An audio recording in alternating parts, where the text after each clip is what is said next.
दीनानाथ मंगेशकर रुग्णालयाच्या बेफिकिरीवरती संताप. शिंदेंच्या शिवसैनिकांनी अधिकाऱ्यांवरती फेकली चिल्लर. पतितपावन संघटनेनं रुग्णालयाच्या नावाला काळं फासलं. ट्रस्टींवरती हत्येचा गुन्हा दाखल करण्याची मागणी.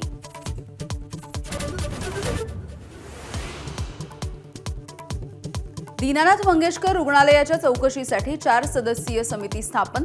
गर्भवतीच्या मृत्यू प्रकरणी आरोग्यमंत्री प्रकाश आंबेडकर यांच्या आरोग्य उपसंचालकांना सूचना.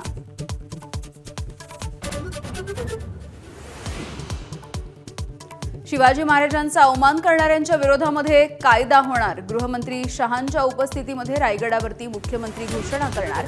खासदार उदयनराजे भोसलेंची माहिती. वक्फ विधेयकावरती संसदेमध्ये मोहर. लोकसभेच्या नंतर राज्यसभेमध्ये सुद्धा मंजुरी. 12 तासांच्या चर्चेनंतर समर्थनार्थ 128 तर विरोधामध्ये 95 मतं. राष्ट्रपतींच्या स्वाक्षरीनंतर कायद्यामध्ये रूपांतर. वक्फ विधेयकावरच्या चर्चेच्या दरम्यान प्रफुल्ल पटेल, संजय राऊत यांची राज्यसभेमध्ये जुगलबंदी. पटेल कोणाचे नाहीत, ते दलाल आहेत, राऊतांची टीका. तर अंगूर खट्टे हे असं म्हणत पटेलांनी सुद्धा डिवचलं.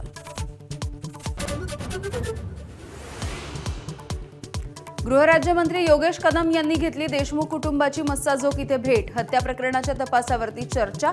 ज्यांच्यावरती शंका आहे ते अधिकाऱ्यांना माफ करणार नाही, कदम यांचं आश्वासन.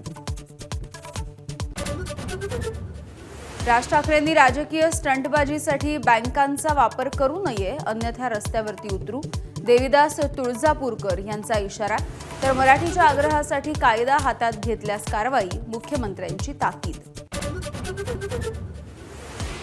नांदेडच्या आलेगाव शिवारामध्ये ट्रॅक्टर विहिरीमध्ये कोसळून भीषण अपघात. 8 महिला मजुरांचा मृत्यू. मृतांच्या नातेवाईकांना सरकारकडून 5 लाखांची मदत.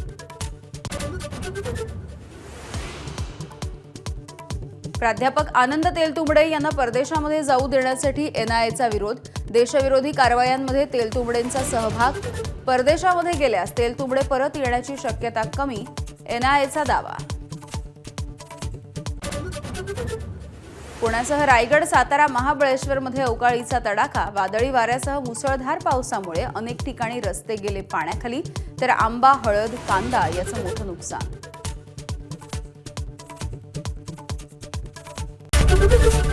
एबीपी माझा, उघडा डोळे बघा नीट.